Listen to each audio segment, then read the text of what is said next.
Hey guys, welcome to my channel South Science classes. तो friends, ये है हमारी डायरेक्ट एंड इनडायरेक्ट की 6 पार्ट। और इससे पहले अगर आपने नहीं देखा है तो मैं इंटेरोगेटिव और डायरेक्ट एंड डायरेक्ट के बेसिक वीडियोस बना चुका हूँ। 5 वीडियोस में बहुत कुछ करा दिया है। अगर आपने नहीं देखा है तो उसको ज़रूर देखिएगा। एक्सक्लेमेटरी भी करा चुका हूँ। तो आज की वीडियो क्लास 12th वालों के लिए है।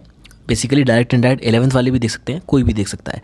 तो हम स्टार्ट करते हैं। इम्पेरेटिव सेंटेंसेस हमारा आज का टॉपिक है, ठीक है। तो डायरेक्ट एंड डायरेक्ट को हम स्टार्ट करते हैं। देखिए, सबसे पहले कि इम्पेरेटिव सेंटेंस होते क्या हैं, आपको ये पता होना चाहिए। तो देखिए, इम्पेरेटिव सेंटेंस को समझते हैं। देखो क्या होता है कि जिसमें, यानी कि जिन सेंटेंसेस में किसी को सलाह दी जाए, क्या दी जाए, किसी को सलाह दी जाए, ठीक है, रिक्वेस्ट की जाए, मशवरा दिया जाए, ऑर्डर दिया जाए या वार्न किया जाए या ईटीसी और भी बहुत सारी चीज़ें हैं। तो ये होती हैं इम्पेरेटिव सेंटेंस, जिसमें किसी को सलाह दी जा रही है। सलाह बोले तो एडवाइस दी जा रही है ना। रिक्वेस्ट यानी कि किसी से मतलब कुछ बोला जा रहा है कि प्लीज़ हमें ये कर दीजिए, प्लीज़। आप किसी से रिक्वेस्ट करोगे तो क्या करोगे, यही तो बोलोगे कि प्लीज़ यार ये कर दो, प्लीज़, है ना। और एडवाइस दोगे, किसी को बोलोगे कि हाँ भी तेरे को ये नहीं ये करना चाहिए, तो ये एडवाइस हो गई, ठीक है। और अगर तुम किसी से बोलने लग जाओ कि भाई ऐसा करते हैं यार, आज घूमने चलते हैं, तो तुम क्या कर रहे हो, प्रपोजल दे रहे हो। क्या कर रहे हो, प्रपोजल दे रहे हो किसी को, कि तुमने उस दूसरे से बंदे से बोला कि आज चल यार उधर चलते हैं, है ना। तो तुमने प्रपोजल दिया उसको, ठीक है। इसको क्या बोलेंगे हम, प्रपोजल बोलेंगे। अब तुम जैसे तुम्हारी दुकान में कोई काम कर रहा है और तुम उसके मालिक हो, तो तुम उससे क्या बोलोगे, भाई ये कर, इसको उठा, यहाँ से इधर रख, है ना। तो ये क्या हो गया, ऑर्डर हो गया। क्या हो गया, ऑर्डर। तो ये सब चीज़ें जो आ रही है ना, ये सब सेंटेंस में जिसमें आती हैं, ये होते हैं इम्पेरेटिव सेंटेंस। क्या होते हैं, इम्पेरेटिव सेंटेंस। अब इसमें देखो इंपॉर्टेंट वर्ड समझ लो। तो इंपॉर्टेंट वर्ड कौन कौन से हैं, एडवाइस है, रिक्वेस्ट है ना। सजेस्ट करना, किसी को सलाह देना, भाई तेरे को ये नहीं ये करना चाहिए, है ना। एडवाइस, सजेस्ट, ठीक है। प्रपोज है, ऑर्डर है, फॉरबिड मतलब मना करना। फॉरबिड मतलब क्या होता है, मना करना। तो देखो मना करना क्या है। और वार्न मतलब होता है किसी को सचेत करना, है ना, वार्न करना किसी को, ठीक है। तो आइए, हमने ये चीज़ समझ ली कि इंपेरेटिव सेंटेंस क्या होते हैं और इम्पॉर्टेंट वर्ड कौन कौन से उनके। अब देखिए, एक और चीज़ समझा देता हूँ कि आपको पता होगा कि इन्वर्टेड कॉमा को हटाते थे तो दैट लगाते थे, जोड़ने के लिए लगाते थे या नहीं लगाते थे। लेकिन यहाँ पर इन्वर्टेड कॉमा को हटाएंगे तो टू लगाएंगे। क्या लगाएंगे हम, टू लगाएंगे। क्लियर है मेरी बात। तो आइए देखते हैं एग्जाम्पल।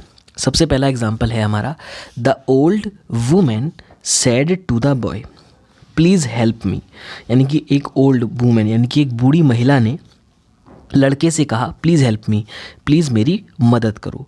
तो वो क्या कर रही है, आप एक चीज़ सोचिए, वो रिक्वेस्ट ही तो कर रही है। वो क्या कर रही है, रिक्वेस्ट कर रही है। तो इसलिए मैंने यहाँ पर लिख दिया रिक्वेस्ट। अब देखो नेक्स्ट वाला, अभी मैं इनको चेंज करवाऊँगा, ठीक है। The officer said to the clerk. Officer ने क्लर्क से कहा, क्या कहा, डू इट फास्ट, इसको जल्दी से करो। तो ऑफिसर ने भाई क्या अपने क्लर्क से क्या बोलेगा, वो ऑर्डर ही तो देगा उसे कि डू इट फास्ट, इसे जल्दी से करो, ठीक है। तो ये क्या हो गया, ऑर्डर हो गया।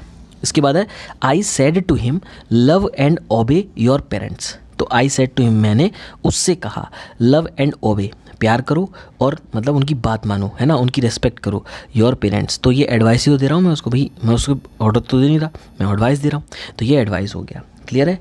इसके बाद है, he said let's go out for a walk. उसने कहा let's go out for a walk, एक वॉक पे चलते हैं, ठीक है। तो ये प्रपोजल दिया है कहीं चलने के लिए, ठीक है। तो देखिए, ये चीज़ें मैंने आपको समझा दी। अब इसका डायरेक्ट इनडायरेक्ट बनाते हैं, मतलब इसका। तो देखो, सबसे पहले the old women said to the boy. तो क्या करना है आपको, द ओल्ड वुमेन। अब देखो, यहाँ पर सेड टू की जगह टोल्ड नहीं आएगा, यहाँ पर आएगा क्या एक्चुअली में, मैंने आपको ये देखो ये रेड से लिखवा रखे हैं ना, यही एक्चुअली में काम करेंगे आपके। अब प्लीज़ हेल्प मी, आप ये सोचो, ये प्लीज़ हेल्प मी बोल रहा है तो रिक्वेस्ट ही तो कर रहा है। तो इसको बोलेंगे the old women said to की, सेड की जगह पर आ जाएगा रिक्वेस्टेड। क्या आ जाएगा, requested. The old woman requested the boy, requested the boy. अब उसने बोला प्लीज़ हेल्प मी। अब यहाँ पर आ जाएगा, मैंने क्या बताया, इन्वर्ट कॉमा हटेगा तो क्या आ जाएगा, टू आ जाएगा। तो रिक्वेस्टेड द बॉय टू, अब क्या आ गया, इन्वर्ट कॉमा टू। अब प्लीज़ की जगह तो रिक्वेस्टेड आ गया। अब हेल्प टू, हेल्प, और मी की जगह पे क्या आ जाएगा, क्योंकि किसकी, कौन कह रहा था, बुढ़िया कह रही थी, है ना, ओल्ड वुमेन कह रही थी। तो वो कह रही थी कि मेरी मदद करो, तो यानी कि हम क्या लिखेंगे, हेल्प हर। क्या लिखेंगे, हेल्प हर लिखेंगे। क्लियर है मेरी बात, ये भी हो गया। Next, the officer said to the clerk do it fast, तो इसका हो जाएगा द ऑफिसर। अब देखो उसने ऑर्डर ही तो दिया, तो यहाँ पर आ जाएगा ऑर्डर्ड, बस क्या आ जाएगा, ऑर्डर्ड आ जाएगा, ऑर्डर्ड द क्लर्क। ठीक है, अब यहाँ पर क्या आएगा फिर उसके बाद में, टू, मैंने बताया इन्वर्ट कॉमा हटेगा तो टू, अब उसके बाद में डू इट फास्ट, हो गया। इसके बाद नेक्स्ट देखो, I said to him, I said to him, अब यहाँ पर love and obey your parents, तो आई एडवाइज हो जाएगा, तो क्या होगा, आई सेड की जगह पे क्या आ जाएगा, एडवाइज, क्या आ जाएगा, एडवाइज्ड, आई एडवाइज्ड हिम। अब इन्वर्ट कॉमा की जगह पे क्या आ जाएगा, टू, उसके बाद लव एंड ओबे योर और पेरेंट्स, क्लियर है। और last for today, he said let's go out for a walk, तो यहाँ पर उसने क्या प्रपोजल रखा, तो ही प्रपोज्ड, क्या आ जाएगा, ही प्रपोज्ड, उसके बाद टू, फिर उसके बाद वही go out for a walk, देखो लेट्स तो हट जाएगा, to go out for a walk. तो ऐसे होते हैं हमारे इम्पेरेटिव सेंटेंस। तो आई होप आपको ये समझ में आया हो। वीडियो बहुत ही ज़्यादा शॉर्ट कर दी मैंने, अच्छे से समझा दिया आपको, है ना, ज़्यादा लंबी भी नहीं करी वीडियो। आई होप आपको वीडियो अच्छी लगी तो वीडियो को लाइक करना और चैनल को सब्सक्राइब करना। मिलते हैं बहुत जल्द नेक्स्ट वीडियो में। गुड बाय बच्चों।